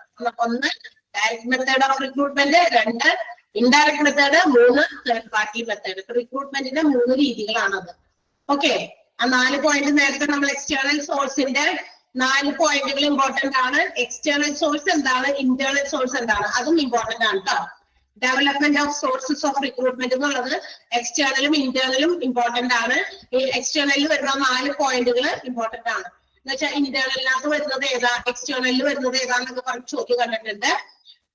പിന്നെ മെത്തേഡ്സ് ഓഫ് ടെക്നിക്സിലും അതുപോലെ തന്നെ ഡയറക്റ്റ്, ഇൻഡയറക്റ്റ്, തേർഡ് പാർട്ടി, ഇതിൽ 3ലും ഇമ്പോർട്ടന്റ് ആയിട്ട് വരുന്ന പോയിന്റ് കണക്ട് ചെയ്ത് പഠിച്ചാൽ മതി. Sending travelling recruiters, travelling recruiters എന്ന് പറയുമ്പോൾ തന്നെ ഓർക്കുക ഡയറക്ട് മെത്തേഡ് ആണ് കേട്ടോ.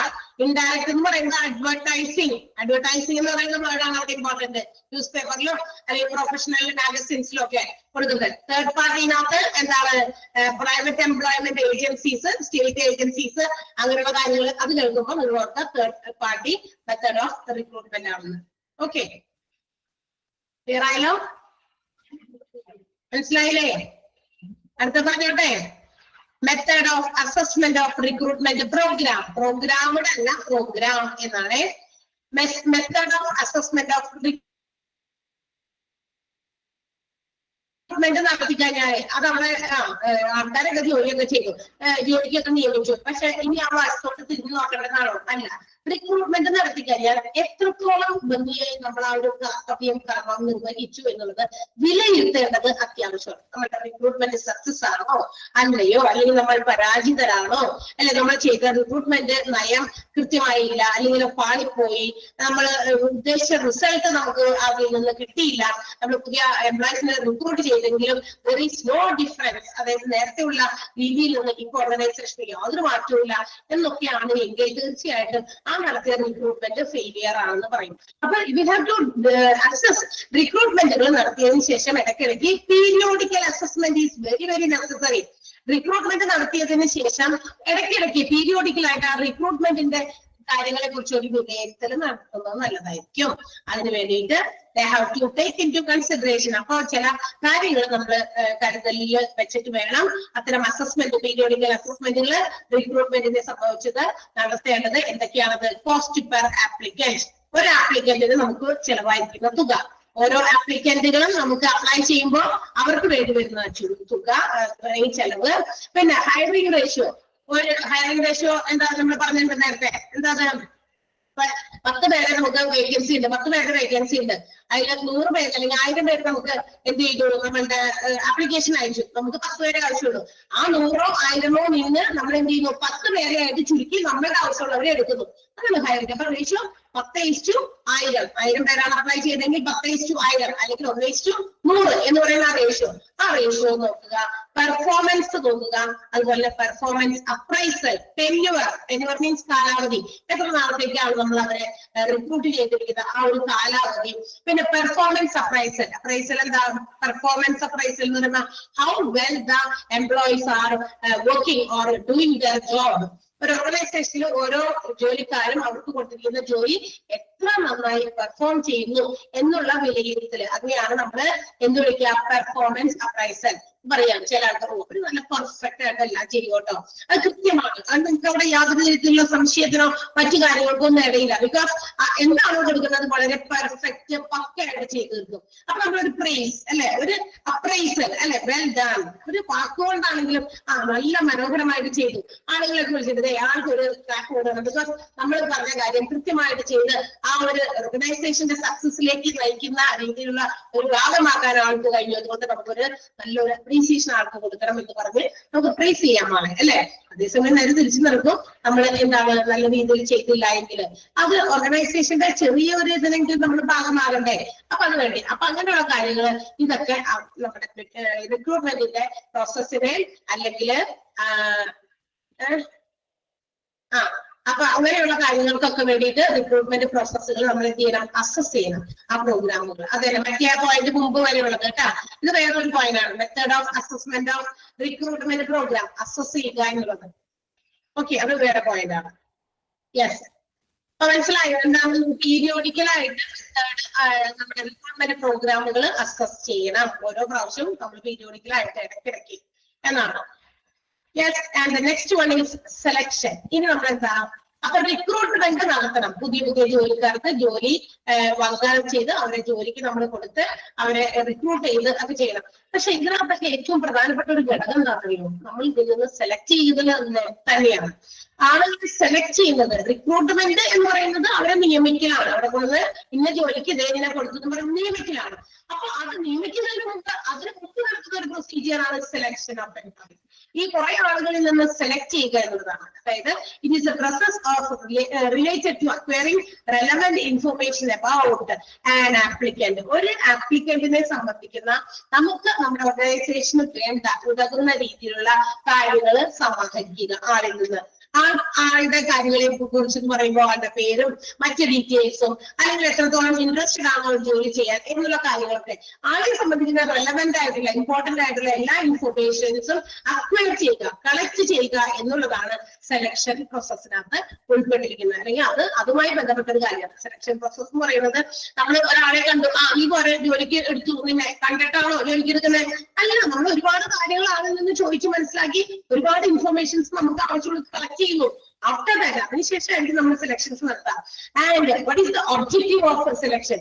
സെലക്ഷൻ പ്രോസസ് എന്തിനാണ് നടത്തുന്നത്? Whether an applicant meats the qualifications required for that particular job. ആ ജോലിക്ക് വേണ്ട ക്വാളിഫിക്കേഷൻ ഈ പറഞ്ഞ ആൾക്ക് ഉണ്ടോ എന്നറിയണ്ടേ? അതിനാണ് നമ്മൾ സെലക്ഷൻ നടത്തുന്നത്. അപ്പൊ സെലക്ഷൻ നടത്തുന്നതിന് ഒരു ഒബ്ജക്റ്റീവ് ഉണ്ട്, ലക്ഷ്യമുണ്ട്. നമ്മളുടെ റിക്വയർമെന്റ്, നമ്മുടെ ആവശ്യം നിറവേറ്റാൻ പറ്റുന്ന ആ ഒരു ക്വാളിഫിക്കേഷൻ ആ ആൾക്ക് ഉണ്ടോ? ഇപ്പൊ ടീച്ചിങ്ങിന്റെ ക്വാളിഫിക്കേഷൻ വേണം. ബിഎഡോ ടിടിസിയോ എംഎഡോ അങ്ങനെയുള്ള കാര്യങ്ങളൊക്കെയാണ് വേണ്ടത്. അപ്പൊ അതുണ്ടെങ്കിൽ മാത്രമേ നമ്മളെ റിക്വയർമെന്റ് നടക്കുള്ളൂ. ഇപ്പൊ ഭയങ്കര കഴിവൊക്കെ ഉള്ളവര് നല്ല രീതിയിൽ പഠിപ്പിക്കാനൊക്കെ കഴിവുണ്ട്. പക്ഷെ ടീച്ചിങ് എന്ന് പറയുന്ന ഒരു ഇതിലേക്ക് എന്താ പറയാ ആള് പഠിക്കുകയോ അത് ക്വാളിഫിക്കേഷന് വേണ്ടിയിട്ട് ബിഎഡ് എടുക്കുകയോ അല്ലെങ്കിൽ മറ്റു കാര്യങ്ങളോ സെറ്റോ നെറ്റോ അങ്ങനെയൊക്കെ ഒത്തിരി സാധനമൊക്കെ ഉണ്ടല്ലോ, ഇതൊക്കെ പാസ്സാകുമൊന്നും ചെയ്തില്ല. പക്ഷേ ക്വാളിഫൈഡ് ആണ്. ക്വാളിഫിക്കേഷൻ എന്ന് പറയുന്ന ഒരു സർട്ടിഫിക്കറ്റ് ക്വാളിഫിക്കേഷൻ ഇല്ല, പക്ഷെ ഭയങ്കര സ്കില്ലുണ്ട്. പഠിപ്പിക്കാൻ നന്നായി അറിയാം. നല്ല കാര്യങ്ങൾ കുട്ടികൾക്ക് വളരെ പിടിച്ചിരുത്തി അവരെ മനസ്സിലാക്കി കൊടുക്കാനൊക്കെ അറിയാം. പക്ഷെ അതും പറഞ്ഞുകൊണ്ട് സ്കൂളിൽ നമുക്ക് ജോലി തരുമോ? ഇല്ല. അതിന്റെ ക്വാളിഫിക്കേഷൻ തന്നെ വേണം. അപ്പൊ നമ്മുടെ ഓർഗനൈസേഷനിൽ വേണ്ട ആ റിക്വയർമെന്റിന് ആവശ്യമായ ക്വാളിഫിക്കേഷൻ ആൾക്കുണ്ടോ എന്ന് അറിയാൻ വേണ്ടിയിട്ട് ആണ്. മാത്രമല്ല how well they will carry out the job, ആ ജോലി കൊടുക്കുന്ന ജോലി എത്ര നന്നായി അവർ ചെയ്യും എന്നുള്ളതൊക്കെ അറിയാൻ വേണ്ടിയിട്ടാണ് എന്ത് ചെയ്യുന്നത്, സെലക്ഷൻ പ്രോസസ് നടത്തുന്നത്. അപ്പൊ സെലക്ഷൻ എന്ന് പറയുന്നത് collecting relevant information about an applicant. ഒരു ആപ്ലിക്കന്റിനെ സംബന്ധിക്കുന്ന എല്ലാ ആവശ്യമായ ഇൻഫർമേഷൻസും കളക്ട് ചെയ്യുക എന്നുള്ളതാണ് സെലക്ഷൻ പ്രൊസീജിയേഴ്സിൽ ഉൾപ്പെടുത്തിയിരിക്കുന്നത്. ആ സെന്റൻസ് ഒന്ന് അണ്ടർലൈൻ ചെയ്യണോട്ടാ. Selection process is related to acquiring relevant information about an applicant എന്നുള്ളത്. ഇനി വീണ്ടും സെലക്ഷന്റെ മറ്റൊരു സെന്റൻസ് ഉണ്ട്, അതും അണ്ടർലൈൻ ചെയ്യണം. Selection involves choosing between applicants for job and removing applicants who are unsuitable. അതായത് നമുക്കിപ്പോ സെലക്ഷൻ എന്ന് പറയുന്നത് ഇവിടെ കുറെ ആപ്ലിക്കന്റുകളുണ്ട്. അതിൽ നിന്ന് നമുക്ക് ആവശ്യമുള്ള നമ്മുടെ ഓർഗനൈസേഷന് ആവശ്യമുള്ള ആൾക്കാരെ നമ്മൾ സെലക്ട് ചെയ്യുന്നു, ബാക്കിയുള്ളവരെ നമ്മൾ നിരസിക്കുന്നു, റിമൂവ് ചെയ്യുന്നു. അപ്പൊ രണ്ട് കാര്യങ്ങളോടെ സെലക്ഷൻ നടത്തുന്നത് അല്ലെ. നമ്മൾ മാർക്കറ്റിൽ പോകും, പച്ചക്കറി വാങ്ങിക്കും, പച്ചക്കറികൾ തക്കാളി എടുത്ത് വെച്ചിട്ട് നമ്മളിങ്ങനെ പൊട്ടിയതോ ചളിയതൊക്കെ ഉണ്ടോ നോക്കും അല്ലെ. നമ്മൾ എന്തെങ്കിലും നല്ലത് നോക്കി നല്ല ഭംഗിയുള്ളത് നല്ല കളറുള്ളത് അല്ലെ, ഒരു തരി പോലും പൊട്ടാത്ത നല്ല സ്മൂത്ത് ആയിട്ടിരിക്കുന്ന സർഫസ് ഒക്കെ ഉള്ളത് നോക്കി പറഞ്ഞു എഴുതും. അപ്പൊ നമ്മൾ അവിടെ കുറച്ച് ആൾക്കാരെ തള്ളിക്കളയുന്നുണ്ട്, തുണയുള്ളതോ കേടുപോലെ വന്നതോ അതിനെയൊക്കെ നമ്മൾ റിജക്ട് ചെയ്തിട്ടാണ് ഈ നല്ലതിനെ തെറ്റിക്കുന്നത്. അതുപോലെ തന്നെ ആപ്ലിക്കൻസ് തെരഞ്ഞെടുക്കുമ്പോഴും നല്ലതിന് നമ്മൾ ചൂസ് ചെയ്യുമ്പോൾ and we are deliberately removing the unsuitable applicants. നമ്മൾ മനഃപൂർവ്വം തന്നെ ഈ നമ്മുടെ ഫേമിന് അല്ലെങ്കിൽ ഓർഗനൈസേഷന് സൂട്ടബിൾ അല്ലാത്ത ആൾക്കാരെ റിജക്റ്റും ചെയ്യുന്നുണ്ട്. ആ ഒരു സെന്റൻസ് വളരെ ഇമ്പോർട്ടന്റ് ആണ് കേട്ടോ. അതൊന്ന് അണ്ടർലൈൻ ചെയ്തേക്കാം. Selection involves choosing between applicants for jobs and removing applicants who are unsuitable. അപ്പൊ നമ്മൾ ഒരു സെലക്ഷൻ പോളിസി ഡിറ്റർമിൻ ചെയ്യുമ്പോൾ we should have to give more importance to the organizational needs. അപ്പൊ നമ്മൾ സെലക്ഷൻ നടത്തുമ്പോൾ എന്ത് ചെയ്യണം? ഏറ്റവും കൂടുതൽ പ്രാധാന്യം നൽകുന്നത് എന്ത് ചെയ്യണം? ഓർഗനൈസേഷന്റെ ആവശ്യം, എന്താ ആൾക്കാരെയാണ് വേണ്ടത്, ടെക്നിക്കൽ ആവശ്യങ്ങൾ, പ്രൊഫഷണൽ ആവശ്യങ്ങൾ, ഇതൊക്കെ സെലക്ഷൻ പ്രൊസീജിയേഴ്സിൽ നമ്മൾ നേരത്തെ കൂട്ടി മനസ്സിലാക്കണം. എന്നിട്ടാണ് സെലക്ഷൻ നടത്തുന്നത്. ഓർഗനൈസേഷന്റെ ആവശ്യം as well as technical, professional, അതായത് സാങ്കേതികപരമായിട്ടുള്ളത്, അതുപോലെ തന്നെ എന്താ പറയാ പ്രൊഫഷണൽ ആയിട്ടുള്ള ഇതൊക്കെ വിദഗ്ധരായിട്ടുള്ള ആൾക്കാരെ നോക്കണം, അതുപോലെ ഓർഗനൈസേഷന്റെ ആവശ്യം. ഇത് മൂന്നും കൺസിഡർ ചെയ്തിട്ടാണ് സെലക്ഷൻ പോളിസി നമ്മൾ പ്ലാൻ ചെയ്യേണ്ടത് എന്നാണ് അവർ പറഞ്ഞത്. ക്ലിയർ ആയോ? രണ്ട് സെന്റൻസ് ഞാൻ അണ്ടർലൈൻ ചെയ്യാൻ പറഞ്ഞു. ഒന്ന് സെലക്ഷൻ തൊട്ട് താഴെ കിടക്കുന്ന ഫസ്റ്റ് സെന്റൻസും, രണ്ടാമത് ആ സെലക്ഷൻ എന്ന് പറഞ്ഞ ബോൾഡ് ചെയ്ത് എഴുതിയിട്ടുണ്ട്. സെലക്ഷൻ ഇൻവോൾവ്സ് ചൂസിംഗ് ബിറ്റ്വീൻ എന്ന് പറയുന്ന ആ sentence. Okay, and next topic ആണ് സ്റ്റെപ്സ് ഇൻ സെലക്ഷൻ പ്രോസസ്. എന്താണ്? സിമ്പിൾ ആണ് കേട്ടോ, അത് വേഗം നമ്മൾ പറഞ്ഞേക്കാം. അപ്പൊ ഇനി സെലക്ഷൻ പ്രോസസ്സിനകത്ത് എന്തൊക്കെ നടപടികളുണ്ട്, എന്തൊക്കെയാണ് സെലക്ഷൻ പ്രോസസ്സിനകത്ത് ഉൾപ്പെട്ടിരിക്കുന്നത്? ഒന്നാമത്തേത് പ്രിലിമിനറി ഇന്റർവ്യൂ സ്ക്രീനിങ്. തീർച്ചയായിട്ടും സെലക്ഷൻ നടത്തുന്നത് ഇന്റർവ്യൂയിലൂടെ, സ്ക്രീനിങ്ങിലൂടെ, റിസപ്ഷൻ എന്ന് വെച്ചാൽ നമ്മൾ കണ്ടിട്ട് അവരുമായിട്ട് ഒരു ഇന്റർവ്യൂസ് ഒക്കെ സംഘടിപ്പിച്ചിട്ടൊക്കെ ആയിരിക്കും സെലക്ട് ചെയ്യുക അല്ലെ. എല്ലാം ബേസ് ചെയ്യുന്നത് ഇന്റർവ്യൂസിലൂടെയാണ്. പ്രിലിമിനറി പ്രാഥമികമായിട്ട് നടത്തേണ്ട ഇന്റർവ്യൂ, അല്ലെങ്കിൽ സ്ക്രീനിങ്ങിലൂടെ, അല്ലെങ്കിൽ റിസപ്ഷൻ, എല്ലാം ഒന്ന് തന്നെ കേട്ടോ. അപ്പൊ അങ്ങനെ നടത്തിയിട്ടായിരിക്കും നമുക്ക് സെലക്ഷൻ കിട്ടും. അപ്പൊ അത് ഒന്നാമത്തെ നടപടി. ആദ്യം തന്നെ അതാണ് ചെയ്യുക. ആളെ കാണാണ്ട് അയ്യോ കാണാൻ ദൂരം പോലെ ജോലിക്ക് പോലെ നമ്മൾ കണ്ടിട്ടില്ല, സംസാരിച്ചിട്ടില്ല, ഒന്നുമില്ല, ജോലിക്ക് കൊടുത്തിട്ട് ഇപ്പൊ അപ്ലിക്കേഷൻ അയച്ചു, വേഗം നമ്മൾ വിളിച്ചിട്ട് നിങ്ങൾ വന്ന് ജോയിൻ ചെയ്തു അവര് പറയോ? ഇല്ല. ഇന്ന് എല്ലാ ഓർഗനൈസേഷൻസും ആദ്യം തന്നെ എന്തെങ്കിലും ഒരു ഇന്റർവ്യൂ എങ്കിലും ചെറുതും വലുതുമായിട്ടൊക്കെ, അത് ഡിപ്പെൻസ് അപ്പോൺ ഓർഗനൈസേഷൻ, അവര് എന്തായാലും അത് കണ്ടക്ട് ചെയ്യും. Next one application form blank or application. ഒരു ആപ്ലിക്കേഷൻ ബ്ലാങ്ക് ആയിട്ടുള്ള ആപ്ലിക്കേഷൻ തന്നിട്ട് എന്താ പറയാ അതിനകത്ത് നമുക്ക് എന്താ പറയാ എഴുതി ചേർത്ത് സൈൻ ഒക്കെ ചെയ്ത് നമ്മുടെ ഇൻഫർമേഷൻസ് ഒക്കെ ആയിട്ടുള്ള ഫാക്ട്സ് ഒക്കെ പ്രൊവൈഡ് ചെയ്തുകൊണ്ട് നമ്മുടെ ബാക്ക്ഗ്രൗണ്ട്, നമ്മുടെ ലൈഫ് ഹിസ്റ്ററി ഒക്കെ എന്താ പറയാ എഴുതി പിടിപ്പിച്ചൊക്കെ നമുക്ക് വേണമെങ്കിൽ സബ്മിറ്റ് ചെയ്യാം. അതല്ല അവർ തന്നെ ഡിസൈൻ ചെയ്ത് വെച്ചിരിക്കുന്ന ആപ്ലിക്കേഷൻ ഫോമിലായിരിക്കും. അതെന്തൊക്കെയാണോ ഡാഷ് ഒക്കെ വന്നേക്കണം അവിടെ നമ്മൾ ഫിൽ ചെയ്തിട്ട് കൊടുക്കാം. It's all about to collect information about the employee. എന്തിനാണ് ഇതൊക്കെ ചെയ്യുന്നത്? ആ എംപ്ലോയിനെ കുറിച്ചിട്ടുള്ള ഇൻഫർമേഷൻസ് അതുപോലെ തന്നെ കളക്ട് ചെയ്യാൻ വേണ്ടിയിട്ടാണ്. And based on this information, അങ്ങനെ അവര് ആ ഫോമിൽ എഴുതി കൊടുക്കുന്ന ഇൻഫർമേഷൻസിന്റെ ബേസിസിൽ അല്ലെങ്കിൽ അതിന്റെ ഫാക്ടുകളുടെ അടിസ്ഥാനത്തിൽ understand the attitude of the applicants, ആ ആപ്ലിക്കന്റിന്റെ മനോഭാവവും അതുപോലെ ആളുടെ ഫാമിലി എത്രത്തോളം ആ ഒരു ജോബിനെ കുറിച്ച് സപ്പോർട്ട് ചെയ്യുന്നുണ്ട് എന്നുള്ള കാര്യം അറിയാൻ പറ്റും ആ ഫോമിൽ നിന്ന് തന്നെ. ഓക്കെ, ആ ഫോമിൽ അതനുസരിച്ച് കാര്യങ്ങൾ എഴുതി ചേർത്തിട്ടുണ്ടാകുമായിരിക്കും. ഓക്കെ, അപ്പൊ അത് രണ്ടാമത്തെ സ്റ്റെപ്പാണ്. സെലക്ഷൻ പ്രോസസ്സിലെ രണ്ടാമത്തെ step application blank or application form ആണ് കേട്ടോ. Next one physical examination. Health എന്ന് പറയുന്നത് വളരെ ഇമ്പോർട്ടന്റ് ആയിട്ടുള്ള ഒരു ഘടകമാണ് മിക്ക ജോലിക്കും. ഹെൽത്ത് വൈസ് ഓക്കെ അല്ലാത്ത, ഒരുപാട് അസുഖങ്ങൾക്ക് അടിമയായ ഒരാൾ ഒരു ജോലിയിൽ തന്നെ ഒന്നും ചോദിച്ചാൽ ഓർഗനൈസേഷനിൽ ആപ്ലിക്കേഷൻ കൊടുത്താൽ തന്നെ കിട്ടില്ല. Because health wise you are not okay എന്നായിരിക്കും അവർ നമുക്ക് തരുന്ന മറുപടി. കാരണം ഒരുപാട് രോഗങ്ങളൊക്കെ ഉള്ള ആളുകളാണെങ്കിൽ അവിടെ നമ്മളൊരാളെ, അങ്ങനെയുള്ള ആളുകളെയൊക്കെ ജോലിക്കെടുത്ത് കഴിഞ്ഞാൽ അത് വർക്കിനെ എഫക്ട് ചെയ്യും. ഡോക്ടർ അത് മാത്രമല്ല എംപ്ലോയർക്കും അത് റിസ്ക് ഫാക്ടർ ആണ്. അതുകൊണ്ട് health and stamina is also important factor. അതായത് ഒരു ഓർഗനൈസേഷന്റെ വളർച്ചയ്ക്ക് ഓരോ വ്യക്തികളുടെയും ആരോഗ്യവും അതുപോലെ തന്നെ അവരുടെ സ്റ്റാമിനയൊക്കെ വളരെ ഇമ്പോർട്ടന്റ് ആണ്. അപ്പൊ അങ്ങനെയുള്ളത് കൂടി നോക്കിയിട്ടായിരിക്കും സെലക്ഷൻസ് നടത്തുക. പിന്നെ സൈക്കോളജിക്കൽ ടെസ്റ്റിംഗ് ആണ്, മെന്റൽ ടെസ്റ്റിംഗ് ആണ്. അതായത് നമ്മുടെ ശരീരത്തിന്റെ ഇങ്ങനെ ബോഡിയുടെ പുറമെയുള്ള സൗന്ദര്യവും അല്ലെങ്കിൽ ഫിസിക്കൽ ഒക്കെയാണോ, നല്ല ആരോഗ്യമുള്ള മനുഷ്യനാണെന്നൊക്കെ നോക്കിയിട്ട് മാത്രം ജോലിക്ക് എടുക്കില്ല.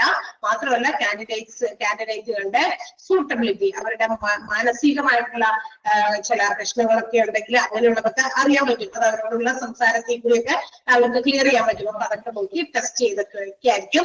And also they can understand the aptness of that particular candidate for that job. ആ ജോലിക്ക് കാൻഡിഡേറ്റ് എത്രത്തോളം യോജിക്കുന്ന ആളാണെന്ന് അതിൽ കൂടി അവർക്ക് കണ്ടെത്താൻ പറ്റും. അതിനു വേണ്ടിയിട്ടുള്ള സൈക്കോളജിക്കൽ ടെസ്റ്റിംഗ് അതുകൂടി ചെയ്തിട്ടായിരിക്കും സെലക്ഷൻസ് നടത്താം. നെക്സ്റ്റ് വൺ എന്താണ് റെഫറൻസ് ചെക്ക് ആണ്. What have to be referred, എന്താണ് ഇവിടെ റെഫർ ചെയ്യേണ്ടത്? That means the details which is provided by the applicant. Applicant അവര് കൊടുക്കുന്ന ചില സാധനങ്ങളൊക്കെ ഡോക്യുമെന്റുകളൊക്കെ സബ്മിറ്റ് ചെയ്യുമല്ലോ. നമ്മളുടെ ക്വാളിഫിക്കേഷൻസ്, സർട്ടിഫിക്കറ്റ് ആയിരിക്കാം, ബയോഡാറ്റ ആയിരിക്കാം, മറ്റു കാര്യങ്ങൾ. ഇതൊക്കെ നമ്മൾ അങ്ങോട്ട് സബ്മിറ്റ് ചെയ്യുന്നുണ്ട്. അതൊക്കെ അവര് റെഫർ ചെയ്ത് നോക്കും. ഇതൊക്കെ പറഞ്ഞേക്കുന്ന കാര്യങ്ങളൊക്കെ കൃത്യമാണോ നോക്കണ്ടേ, നുണ പറയുന്നതാണെന്ന് അറിയട്ടെ. ഇപ്പൊ റെഫറൻസ് ചെക്കും അതും ബേസ് ചെയ്തിട്ടാണ് സെലക്ഷൻസ് നടത്താൻ. Last one approval by the manager will be provided after all these steps. ഈ പറയുന്ന മുകളിൽ പറഞ്ഞ എല്ലാ സ്റ്റെപ്പും കഴിഞ്ഞതിന് ശേഷം ഫൈനൽ ഡിസിഷൻ എടുക്കാനുള്ള വ്യക്തി മാനേജർ ആണ്. Final approval, selection approval will be provided by the manager in communication with the decision of the candidate. ആരുടെ നീ സെലക്ടഡ് ആണ് എന്ന് ആരോടും കൂടി ചോദിച്ചിട്ടാണ് ആൾക്കൂടി തൃപ്തി വരുന്നത്. ഇന്ന കാര്യങ്ങളൊക്കെ അങ്ങോട്ട് പറയുകയും ചെയ്തു, ഇങ്ങോട്ടേക്ക് കളക്ട് ചെയ്യുകയും ചെയ്തു. After that they have to be confirmed. അവരെയും കൺവേ ചെയ്യണം എന്തിനെ കുറിച്ചിട്ട് സെലക്ടഡ് ആണ് ആൻഡ് യു ആർ ഓക്കെ ആണെന്നുള്ള കാര്യമൊക്കെ ഉറപ്പുവരുത്തിയിട്ടാണ് എന്ത് ചെയ്യുന്നത്, ഫൈനൽ ഡിസിഷൻ മാനേജർ എടുക്കുന്നത്. അപ്പൊ സെലക്ഷനകത്ത് ഈ പറയുന്ന ഓരോ സ്റ്റെപ്പും ഉണ്ട്. ആദ്യം തന്നെ പ്രിലിമിനറി ഇന്റർവ്യൂ ഓർ സ്ക്രീനിങ് ആണ്. 2 ആപ്ലിക്കേഷൻ ഫോംസ് ഫിൽ ചെയ്തിട്ടുള്ള കാര്യങ്ങൾ, physical examination, psychological testing, reference check and final selection by manager. അപ്പൊ അങ്ങനെ കുഞ്ഞു പഠിച്ചാൽ മതി. കുഞ്ഞത് സ്റ്റെപ്സ് പഠിക്കുമ്പോ ആ ഫസ്റ്റ് ബിഗിനിങ് ഓഫ് ദ ഭാഗം മാത്രം പഠിച്ചാൽ മതി എന്ന് ഓരോന്നും നീട്ടി വെച്ച് അങ്ങോട്ട് പഠിക്കേണ്ട ആവശ്യമില്ല. ഏതൊക്കെയാണ് സ്റ്റെപ്സ് സെലക്ഷൻ പ്രോസസ്സിൽ അണ്ടർലൈൻ ചെയ്തോ? Preliminary interview or screening 1, application blank or application form 2, physical examination 3ാമത്തെ പോയിന്റ്, ഫിസിക്കൽ എക്സാമിനേഷൻ 3ാമത്തെ പോയിന്റ്, സൈക്കോളജിക്കൽ ടെസ്റ്റിംഗ് 4ാമത്തെ പോയിന്റ് ആൻഡ് 5 റെഫറൻസ് ചെക്ക് 6ാമത്തേത് final selection approved by manager. 5 സ്റ്റെപ്പുകളാണ് സെലക്ഷൻ പ്രോസസ്സിലുള്ളത്. ക്ലിയർ ആയോ? ഇത്ര വരെ ഞാൻ എടുക്കുന്നുള്ളൂ. കറക്റ്റ് ഷാർപ്പ് ടൈമിൽ നമ്മൾ അവിടെ ചെയ്തു. ഓക്കെ, ഇനി നന്നായിട്ട് വായിച്ചൊക്കെ നോക്കുക. അത്രയധികം ബുദ്ധിമുട്ടൊന്നുമില്ല, കുറച്ച് കൂടുതൽ പറയാനുണ്ടെന്ന് മാത്രമേ ഉള്ളൂ. പക്ഷെ നമ്മൾ വായിച്ച് നോക്കുമ്പോൾ നമുക്കത് ഈസി ആയിട്ടൊക്കെ തോന്നും അല്ലേ? ബുദ്ധിമുട്ടുണ്ടോ ആർക്കെങ്കിലും? സൗണ്ട് ഇപ്പൊ ക്ലിയർ ആയിരുന്നോ?